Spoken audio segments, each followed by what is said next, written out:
I have said that our two political parties have cooperated to design a carrot and stick program into our tax code to encourage manufacturing business to move their plants overseas and to punish manufacturers who wish to remain in the United States. As a result, 60% of the manufacturing sector, once served by the service sector, is not in this country to be served. Manufacturing employees once made the best salaries in the country, but they now earn peanuts because they were forced into the service sector. The customer base of the service sector is reduced in size. Business owners in the service sector are only half as profitable as they might be, and there are twice as many of them. Because the service sector is over-competitive, it is unprofitable, and because 60% of the manufacturing community that existed in 1979 has disappeared from the United States, about 121 million people in this country are underpaid. That is, they work jobs which don't provide enough salary to meet their expenses in an economy in which prices have tripled while the purchasing value of the dollar has declined by 40%. When oil prices rise, all prices rise. Deficit spending decreases the purchasing power of the dollar. Republicans tell us only 4% of Americans are unemployed, but 37 to 39 million people, 13% of this country, collect food stamps, receive assistance from church groups, qualify for state welfare or other financial assistance because they do not earn enough to eat 3 meals a day.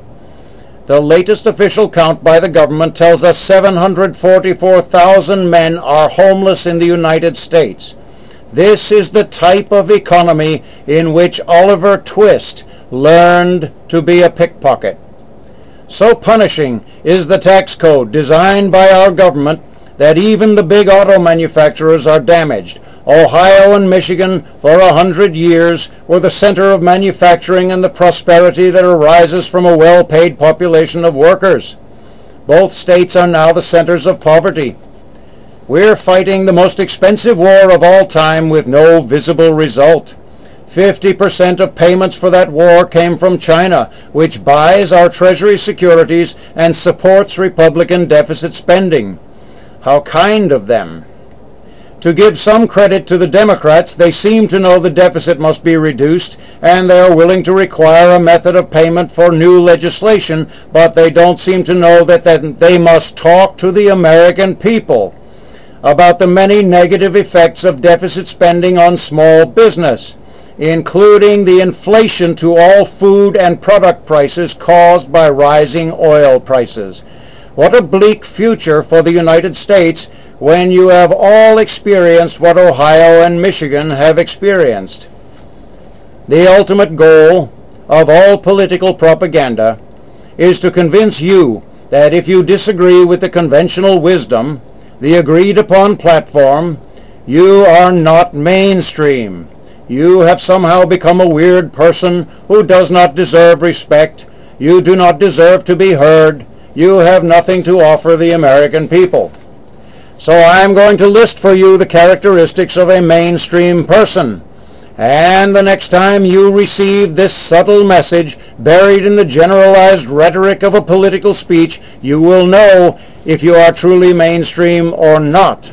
And when he hints that your disagreement with globalization is not mainstream, you may find yourself responding in a louder voice. I hope to hear your righteous rage, Mr. and Mrs. America. I'm going to give you a very simple thing you can do to send a message to Washington that the whole globalization system is killing your future. If you think an American small business working inside the United States, paying taxes and paying employees who pay taxes, should be defended from unfair tax privileges given to big business, you're mainstream. If you believe the tax code should not provide incentives for hostile takeover of small business by a large holding company, you're mainstream. If you believe an American worker should be able to work his way up into management by attending night school, you're mainstream. If you believe that a government which establishes laws which prevent the advancement of experienced workers in their companies is un-American, you're mainstream.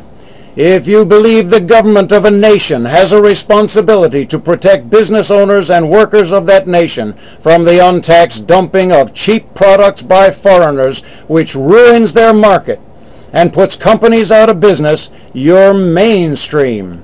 If you believe that political parties which accept multi-million-dollar donations from foreign companies and foreign governments should lose their charter and be replaced by political parties which are loyal to the majority of the American people, you're mainstream.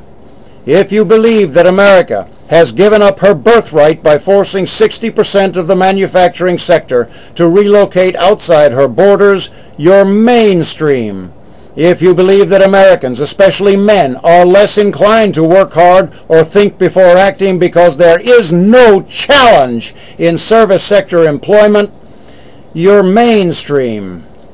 If you believe a kid graduating from college should be able to find a job which pays a salary sufficient to move out of his parents' house, you're mainstream. If you believe that's happening anywhere in this country, you live in a dream world. If you live in the Midwest and believe your kid should be able to find a decent job without going to New York or Los Angeles, you're mainstream. If you believe he actually finds a decent job in New York or Los Angeles, let me break this to you.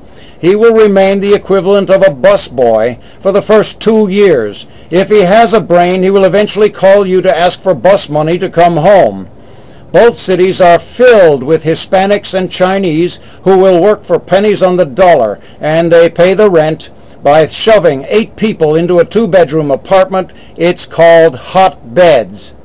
Meanwhile, both political parties secretly prepare legislation which will allow 20 million illegal aliens to stay in the United States and take jobs away from American citizens. Both parties support the H-1B visa, which allows U.S. companies to import more than 115,000 engineers, programmers, scientists, and mathematicians each year to take jobs away from American college graduates. The official excuse for keeping the illegal aliens is Americans are too lazy to do the hard work. The official excuse for bringing in 115,000 expert employees every year is Americans are too dumb to do the smart work. If you think our politicians have a lot of damn gall, calling us too lazy and too dumb to work as the public rationale to undermine our salaries, you're mainstream. Manufacturing is always the driver of every complex economy. If you think it's foolish to park the driver, the biggest earning sector of the U.S. economy, inside the borders of a faraway nation where we cannot possibly defend it with our teeny-tiny military, you're mainstream. If you think it's equally foolish to put our best and newest factories in a foreign land where our service sector economy cannot possibly earn any money serving them, you're mainstream. If you think the history of the Chinese indicates to us that sooner or later all the Americans working in China will be arrested and evicted and all those factories will belong to the People's Republic, you're mainstream. I'm going to give you an easy job, a job by which you can change this country for the better. Anyone can do this. First, you go to the school supplies section of the supermarket and buy a box of chalk. Keep a piece of chalk in your pocket at all times. Whenever you are in front of a federal building or a city hall building, bend down to tie your shoe. As long as you're down there, write 4 words on the sidewalk. Bring the jobs home. Be sneaky about it. Don't get yourself arrested over this. Bring the jobs home. Just get the message out there. Bring the jobs home. Buy your cheapskate friends a box of chalk. Mobilize the football team. Come to think of it, mobilize the cheerleading squad. It's their country too. Bring the jobs home. My name is Quixote. You can use any color chalk.